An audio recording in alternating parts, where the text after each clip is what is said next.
Hi friends, welcome back my YouTube channel veterinary vet care and medicine में। Friends, आज मैं आपको बताऊंगा छोटे भेड़ बकरियां होती हैं उनकी डिवर्मिंग के बारे में कि उनकी डिवर्मिंग कैसे करवाए व कौन सी दवा या साल्ट दें ताकि उनकी डिवर्मिंग हो जाए और उनकी डिवर्मिंग क्यों करवानी चाहिए।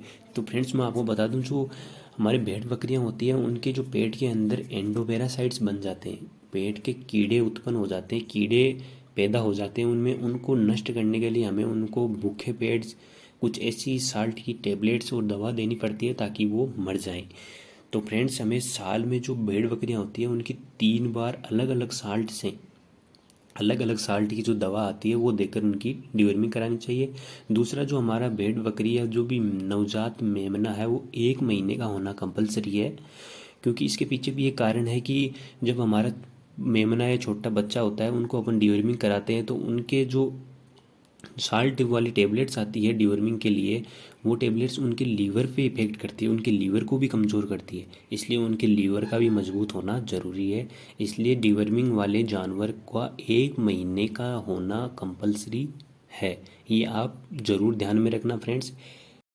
जब हम किसी मेमने या काल्व का फर्स्ट बार डिवर्मिंग करवा रहे हैं तो हमें मार्केट्स में जो आती है एल्बेंडाजोल और फेनबिंडाजोल साल्ट की पेनाक्यू टेबलेट्स और पाउडर्स, जैसे ये फेनबिंडाजोल कैप टेबलेट्स है और ये पाउडर देखिए आप, जो पेनाक्यूर नाम से आता है मार्केट में, यह आप अपने पशुओं को दे सकते हैं। जो प्रेग्नेंट पशु है उनको अपन फेलबिंडाजोल साल्ट की जो टेबलेट्स या पाउडर आते हैं वो दे सकते हैं, और जो पशु ज्ञाबिन नहीं है, नॉन प्रेग्नेंट है, उनको अपन एल्बिंडाजोल दे सकते हैं।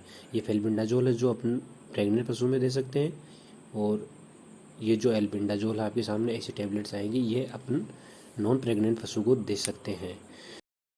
दूसरा, यदि आप पशु को डिवर्मिंग है वो फर्स्ट बार करवा रहे हैं और उसे लिक्विड देना चाहते हैं तो एक आता है एल्बोमार, जो कि विरबे कंपनी का प्रोडक्ट है, और इसमें भी साल्ट एल्बिंडाजोल और फेल्बिंडाजोल आता है। जो कि एल्बिंडाजोल साल्ट है वो नॉन प्रेग्नेंट में दे सकते हैं, जो फेल्बिंडा है वो प्रेग्नेंट पशु में दे सकते हैं। और ये मतलब अपन को ऐसा लगे कि अपने जो पशु को अपने डिवर्मिंग कराई और वो डिवर्मिंग सही नहीं हुई है तो आप 7 दिन बाद में इसकी डोज है वो रिपीट कर सकते हैं, सेम डोज रहेगी।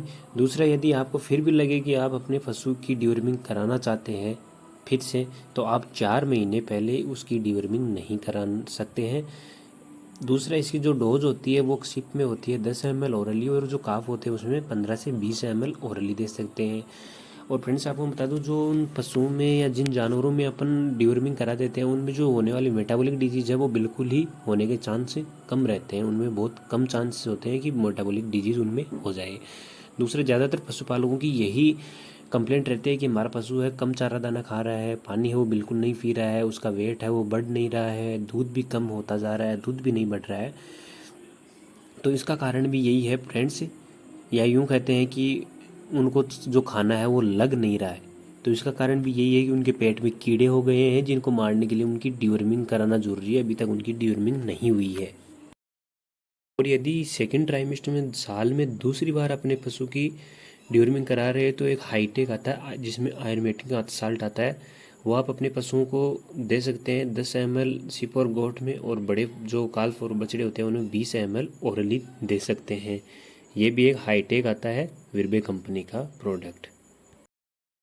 और जब थर्ड ट्राइमेस्टर में अपन जब पशु का जो डिवर्मिंग है वो साल में तीसरी बार करवाते हैं तो हमें एक नीलजान आती है जो कि विरबे कंपनी का प्रोडक्ट है, और इसमें साल्ट भी बहुत सारे आते हैं, जैसे लिवामिसोल आता है, हाइड्रोक्लोराइड आता है, ऑक्सीक्लोजानाइड आता है, कॉपर सल्फेट आता है, जिंक सल्फेट आता है, ऐसे बहुत सारे साल्ट आते हैं। इसलिए ये सभी जो बैक्टीरिया, जो जीवाणु, जो भी वर्म्स, जो भी पैदा हुए थे जो पशुओं के शरीर में, वो सभी नष्ट हो जाते हैं। इसलिए जो एल्बोमार से जो वर्म्स नष्ट नहीं हुए वो आयरमेटिन से हो जाते हैं, और जो आयरमेटिन से नहीं होते वो नीलजान से हो जाते हैं। इसलिए ये भी एक अच्छा प्रोडक्ट है। ये भी आप अपने पशुओं में जब साल में तीसरी बार उनकी डिवर्मिंग कराते हैं तो नीलजान का उपयोग कर सकते हैं। इसलिए साल में फर्स्ट बार एल्बोमार से, दूसरी बार हाईटेक आयरमेटिन से और तीसरी बार नीलजान से हमें पशु की डिवर्मिंग करानी है, ताकि पशु की जो डिवर्मिंग है वो संपूर्ण डिवर्मिंग हो सके, सारे पेट के कीड़े हैं, वर्म्स हैं, वो सभी नष्ट हो सके। सो फ्रेंड्स, ये थी काल भेड़ बकरियों की संपूर्ण डिवर्मिंग, और जो कैटल्स की डिवर्मिंग है बड़े पशुओं की, उनकी डिवर्मिंग के ऊपर भी मैं आपके लिए अलग से वीडियो लेकर आऊँगा।